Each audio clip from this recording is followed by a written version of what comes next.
My 28M girlfriend, 26F, told me I have no say because we're not married. I think I just got my wake-up call. So I'm sitting here at 2 questioning everything about my relationship, and I need some outside perspective before I do something I might regret. Background: I've been with Madison for about 2.5 years. We moved in together about 8 months ago. Well, she moved into my apartment that I've had for 3 years. I own it, pay the mortgage, utilities, everything. She contributes maybe $300 a month for groceries, which honestly doesn't even cover what she eats. Madison has this tight group of friends: Amber, Qley, and Sloan. I call them the Sparrows because they're always chirping and flocking together. They're here constantly. Like constantly. At least 4 or 5 nights a week, sometimes more. They treat my place like their personal hangout spot, leave messes, eat my food, and act like I'm the intrusion when I want to relax in my own home. Here's what happened yesterday that's got me all twisted up. Madison comes home and announces she's going on a beach trip this weekend with the Sparrows. Not asks, announces. Now, normally I'm cool with her having girl time. But here's the thing, we'd already made plans. Solid plans. We talked about checking out that new brewery downtown, maybe catching the afternoon baseball game, and I'd even made reservations at this Italian place she'd been wanting to try for weeks. I was actually looking forward to it because it felt like it had been forever since we had real one-on-one time. So when she announced this beach trip, completely disregarding our existing plans without even a sorry, but I felt something shift. I said something like, "Oh, when did you guys plan this? Would have been nice to know earlier since we talked about checking out that new brewery this weekend, and didn't I make those dinner reservations for Saturday?" She rolled her eyes. "We just decided yesterday, it's not a big deal." "I mean, it's fine," I shrugged. "I just wish I'd known sooner. I was looking forward to trying that IPA they have on tap." "Ryan, seriously. You're being clingy." "Clingy? I just said I wish I'd known earlier. We live together, it's normal to—" "That's exactly the problem," she snapped, turning to face me with this look I'd never seen before. "You think because we live together you get to have opinions about everything I do. Well, you don't get to have an opinion about what I do because we're not married. This is my life and my decision." The way she said it. There was this coldness in her voice I'd never heard before. Like I was some random guy she barely knew instead of someone she's been with for over 2 years. Someone who's been supporting her, giving her a place to live, dealing with her friends taking over my space constantly. I just stood there for a minute and something clicked. Not in an angry way, but more like clarity. Like when you've been trying to solve a puzzle and suddenly see the whole picture. She continued, "Besides, you knew I wasn't the type to ask permission when we started dating. That's not changing now. The thing is, she's right about one thing, we're not married, but that goes both ways, doesn't it?" I didn't say anything else, just nodded and went to the bedroom. She left this morning for her trip, kissing my cheek like nothing happened, telling me she'd be back Sunday night. But here's what's been eating at me. I've been thinking about all the ways I've compromised over the past 2.5 years, and how I've always been the one to adjust. Every time her friends needed her, our plans got shelved. Every time the Sparrows wanted to hang out, I lost my evening. Every time there was a friend emergency, I was the understanding boyfriend who said, "Of course, go ahead." I've given up my home gym to make room for her vision board corner. Yes, that's a thing. I can't watch what I want on my own TV half the time because the Sparrows are always here having their wine nights or whatever. I've rearranged my schedule countless times to accommodate her social life. And in return, I get told I don't have a say because we're not married. What really gets me is that I had genuine excitement about this weekend. I've been working extra hours lately and was looking forward to just connecting with her again. Instead, I'm sitting here alone while she posts beach selfies. My neighbor, Mr. Callahan, older guy, widower, super wise, saw me sitting on my balcony this morning looking like hell. He came over and we got to talking. He didn't say much, just listened, but at the end he said, "Son, sometimes people tell you exactly where you stand with them. Believe them." Read it? I think Madison just told me exactly where I stand. The question is, what do I do with this information? Part of me wants to have a conversation when she gets back, try to work through this. But another part of me is wondering if someone who can dismiss me that easily after 2.5 years is someone I want to build a future with. Has anyone else been in a situation like this, where your partner basically tells you that your opinion doesn't matter because you don't have a ring on their finger? How did you handle it? I'm not looking to get married anytime soon. I want to be financially solid first, maybe buy a house, But I also don't want to be in a relationship where I'm treated like a roommate with benefits until someone decides I'm worthy of having opinions. Update 1. Posted 2 days later, the response was overwhelming, and a lot of you said things I needed to hear. Some harsh truths, but necessary ones. Madison is still at the beach with the sparrows. She's been posting Instagram stories non-stop, drinks, beach poses, the usual. A few stories seemed pointed, like one that said, "Finally free to be myself with her and the girls." Another one, "No asking permission needed." Cool. But here's what I've been doing instead of wallowing. Yesterday, I texted my neighbor Mr. Callahan and asked if he wanted to help me with a project. This guy is retired, bored, and honestly probably the most practical person I know. When I explained the situation, he just nodded and said, "About time, son." We spent Thursday going through my apartment and removing every trace of Madison's presence. And I mean every trace. Her skincare products that took up 80% of my bathroom counter, boxed. Her clothes that somehow migrated into every closet and drawer, boxed. The throw pillows she bought that I always hated, boxed. That vision board corner that used to be my home gym. Dismantled. Mr. Callahan was ruthless in the best way. He'd hold something up and go, "Hers." And when I'd nod into the box it went. No hesitation. The weird thing, with each box we filled I felt lighter, like I was reclaiming my space. But the real moment of clarity came when we found her little notes she'd left around the apartment. You know those sticky notes that say things like, "Don't forget to buy wine for the girls tonight." Or "Amber's staying over Tuesday," commands disguised as cute girlfriend notes. Mr. Callahan read one and just shook his head. "Son, she's been running your household like she owns it while telling you that you don't get opinions. That's what we call having your cake and eating it too."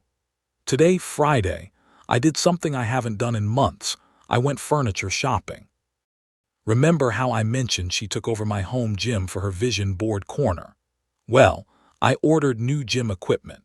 It'll be delivered tomorrow. I also rearranged the entire living room.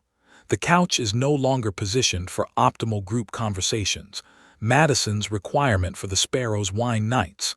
It's now facing my TV in a way that's actually comfortable for watching sports. The kitchen table that was always cluttered with her friend's stuff. It's now clear and set up as a workspace where I can actually use my laptop. But here's the kicker, and I admit this might be petty, but Reddit seemed to appreciate petty justice. I changed my Wi-Fi name to "Not Your House, Not Your Rules" and the password to "By Madison." Mr. Callahan thought this was hilarious. He said, "Subtle as a brick through a window, but sometimes that's what people need." All of Madison's boxes are neatly stacked by the door. Her key is sitting on top of them. The apartment feels different now. It feels like mine again. I'd forgotten what that was like. I've also been thinking about what a lot of you said about how she's been treating me. The constant dismissal, the regular canceling of plans, the way her friends act like they live here, the complete disregard for my comfort in my own home. One comment really hit me. "She's been testing your boundaries for 2.5 years and you've been failing every test." That hurt to read, but it was true. She texted me a few times today, mostly just sending memes or complaining about sand. Normal girlfriend stuff. I've been cordial but brief. She has no idea what she's coming home to. Some of you asked if I'm planning to break up with her. Honestly, I'm curious to see her reaction first. Someone who truly cares about the relationship would be horrified to realize how dismissive they'd been and would want to fix things. Someone who doesn't, well, that'll tell me everything I need to know. Mr. Callahan put it perfectly. You've leveled the playing field, son. Now you'll see what kind of player she really is.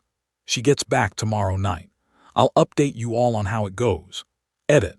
A lot of people are asking about the legalities of just packing her stuff.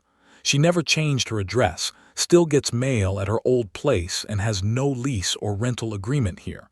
I checked with a buddy who's a lawyer, and since she's essentially been a guest who's never paid rent, I'm in the clear. Yes, I know changing the Wi-Fi password might seem childish to some. But honestly, after 2.5 years of being told I don't get opinions while supporting her lifestyle, a little pettiness feels appropriate. Update 2. Posted the next day. Madison came home around 8 p.m. last night, tanned and apparently in a great mood from her beach trip. She walked in chattering about how amazing the weekend was, how the sparrows had such deep conversations, and how she felt so recharged. Then she stopped talking. I was sitting on my couch, which she immediately noticed was in a completely different spot, watching a hockey game on my TV at a volume I could actually hear. I looked up and gave her a casual, "Hey, how was the trip?" Her eyes went straight to the boxes by the door. Then she looked around the apartment, taking in all the changes. The relocated furniture, the cleared spaces, the absence of her stuff everywhere. "Ryan, what is all this?" She pointed at the boxes. "Your things," I said, pausing the game. "Figured you'd want them back." "My things?" She opened one of the boxes and started pulling out her skincare products. "Why are my things in boxes? And where's my vision board corner?" "Oh, that. I set up my home gym again. Haven't been able to work out properly in months." The confusion on her face was slowly turning into something else. She walked around the apartment, seeing how different everything looked. You rearranged everything." "Yep. It's amazing how much space I have when it's just my stuff." That's when she tried to connect to the Wi-Fi and saw the network name. I watched her face as she read, "Not your house, not your rules." First confusion, then recognition, then this slow burn of disbelief mixed with anger. Her mouth actually dropped open a little bit. I had to bite my lip to keep from grinning. "Are you serious right now, Ryan? Deadly serious? What's the password?" "By Madison," all caps. The look she gave me could have melted steel. She tried the password, connected, and then just stood there staring at her phone. I watched the exact moment it sank in that I wasn't bluffing. Her face went from angry to genuinely stunned. Guess she wasn't used to me actually following through on anything. "This is ridiculous. You're acting like a child." "Am I? Because I thought I was acting like someone who's making his own decision about his own life because he isn't married." That's when it hit her. I could see the exact moment she remembered what she'd said to me before leaving. "Ryan, that's not. If this is about what I said that night, I didn't mean it like that." "How did you mean it then?" She sat down on the couch, my couch in its new position, and for the first time in our relationship, she looked genuinely rattled. I don't know, I was trying to make a point about independence." I just shrugged, mission accomplished. We sat in silence for a minute, then she asked, "So what, you want me to move out?" "I want you to understand something, Madison," I said calmly. "You told me I don't get opinions about your life because we're not married. That works both ways. You don't get to live in my space, use my resources, have your friends treat my place like their clubhouse, and then tell me I'm just a boyfriend who doesn't matter. That's not what I meant, but it's what you said, and more importantly, it's how you've been acting." She tried a different approach. "Look, I know the girls come over a lot, but they're important to me. They're welcome to visit." I cut her off, "But this isn't their second home anymore. This is my apartment that I pay for, where I live and where I make the rules." The arguing went on for about an hour. She went through every stage: denial, anger, bargaining, more anger. She called me petty, fair, controlling, ironic, and immature, rich, coming from someone whose friends leave makeup all over my bathroom. But here's the thing, I stayed calm the entire time. Every boundary I stated was reasonable. Every rule I set was about basic respect. And every time she got heated, I just reminded her, "You're right, we're not married, so this is my house and these are my rules." Around 10 p.m. she started calling the sparrows. I could hear Amber's voice through the phone getting high-pitched and indignant. Madison kept saying things like, "He just completely changed everything. And he's being so unfair." Finally, she hung up and said, "Amber thinks you're having some kind of breakdown. Amber can think whatever she wants, in her own apartment." "What's that supposed to mean?" It means the Sparrow's wine nights are now at someone else's place. That's when she really lost it. Started yelling about how I was trying to control who she could see, how I was isolating her from her friends, the whole manipulation playbook. But I was ready for this. Madison, you can see your friends anytime you want. You can have girls' nights whenever you want. You can take spontaneous beach trips without considering your own boyfriend's feelings, just like you did this weekend. You have complete independence. You're just not doing it in my apartment anymore while disrespecting me in the process.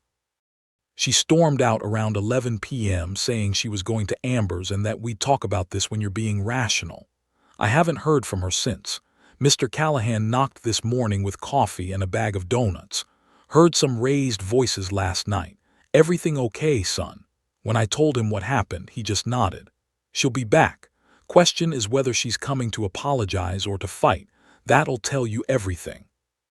Right now, I'm sitting in my reclaimed apartment, drinking coffee in my home gym. The equipment arrived this morning and I feel peaceful. For the first time in months, truly peaceful. A few people have asked if I love her. Yeah, I do, but I love myself more. And I'm finally understanding that loving someone doesn't mean accepting disrespect. Edit. Some of you are asking about the friend group dynamics. Honestly, the Sparrows never liked me much anyway. I was always just Madison's boyfriend who happened to own the place they liked to party. They'll be fine without access to my apartment. Final update. Posted 3 days later. Well, Reddit, this saga has come to its conclusion, and honestly, it went exactly how many of you predicted it would. Madison came back Tuesday evening with backup, Amber and Qley. Sloane was strategically absent, according to Amber, which I thought was hilarious phrasing for someone avoiding drama. The three of them walked into my apartment like they were staging an intervention. Madison had clearly spent the last 2 days getting coached by the Sparrows, because she came in with this whole prepared speech about relationship equity and emotional labor and partnership dynamics. But here's the thing, I'd spent those same 2 days talking to Mr. Callahan, thinking about what I actually wanted and getting comfortable with my decision. Madison's speech went something like, "Look, Ryan, I'm sorry about what I said before I left. I was stressed and I phrased it wrong. But this," she gestured around the apartment, her hand pausing where the boxes still stood, "this is completely unreasonable. You can't just erase me from your life because of one argument. We're supposed to be partners, and partners find middle ground. I never meant you don't matter, of course you matter. But you have to understand that I need my independence too." Amber jumped right in to back her friend up with, "Ryan, Madison loves you, but you can't just unilaterally change the terms of your relationship because you got your feelings hurt." That phrase, "got your feelings hurt," like I was some oversensitive child instead of a man who'd been disrespected in his own home. I let them finish their intervention, then asked one simple question. "Madison, do you believe I deserve to have opinions about what happens in the apartment I own and pay for?" She hesitated. Actually hesitated. After everything we'd been through, she couldn't give me a straight yes. "It's more complicated than that, Ryan." "No, it's really not," I said flatly. Qley tried to jump in with some nonsense about how relationships require compromise and growth, but I cut her off. "Qley, with respect, this conversation is between Madison and me, in my apartment. But we're Madison's support system, and you're welcome to support her, at your place." That's when Amber got nasty. Started saying I was controlling, manipulative, that I was showing my true colors, and that Madison deserved better than this toxic masculinity bullshit. I just looked at Madison. "Is this what you think? That setting boundaries in my own home is toxic masculinity?" More hesitation. "Then, I think you're being extreme. Extreme. For wanting to be respected by my girlfriend in the apartment I pay for." Madison tried one more approach. "Look, what if we set up some ground rules? Like the girls only come over twice a week and they help clean up and—" "Madison, stop, just stop." I think that's when she realized I was done. Not angry done or hurt done, but actually completely done. "You've been living here for 8 months, I said, treating this place like you own it while telling me I don't get opinions because we're not married. Your friends have been using my home like their personal clubhouse while you encourage it. And when I finally stood up for myself, you brought reinforcements to argue me down instead of just respecting me. That's not, she opened her mouth to argue, but I calmly raised my hand. The look on my face made her stop short. Let me finish. I've spent 2.5 years accommodating you, compromising my comfort, adjusting my life to fit your needs. And the moment I asked for basic respect, you told me I don't matter because I haven't put a ring on your finger. Well, you're right. We're not married, which means I don't have to accept this, and you don't have a say with what I do either. The room went quiet. So here's what's going to happen. You're going to take your boxes and find somewhere else to live. The sparrows are no longer welcome here, not for wine nights, not for hangouts, not at all. We're done. Amber exploded. Started shouting about how I was punishing Madison for being independent and how I was clearly not ready for a real relationship. But Madison just looked defeated. You won't even try to work this out. Madison, I tried for 2.5 years. I tried when you moved your friends in permanently. I tried when you took over my space. I tried when you dismissed my feelings. I tried right up until you told me I don't matter. I'm done trying. They left with the boxes, all 3 of them. Amber made sure to slam my door. But here's the best part. Yesterday, Mr. Callahan knocked on my door with a surprise. Son, I know you've been having a rough time and I think you could use some company. He brought me a dog. A Great Dane named Bruno who belonged to his nephew who's deploying overseas and needed someone to foster him for a year. Bruno is massive, gentle, and the perfect apartment companion. He's already claimed the spot on my couch where Madison used to pile her throw pillows. This morning, I woke up in my own apartment, in my own space, with my own rules. I worked out in my home gym, made breakfast in my uncluttered kitchen, and watched Sports Center at whatever volume I wanted. For the first time in 2.5 years, I feel like myself again. Mr. Callahan came over for coffee and to meet Bruno properly. You know, he said, scratching behind Bruno's ears, sometimes the best thing you can do for someone is show them the door. Either they walk through it or they realize they don't want to. And Madison walked through it. She sure did. Question is, do you feel bad about that, honestly? No, I feel relieved, I feel free.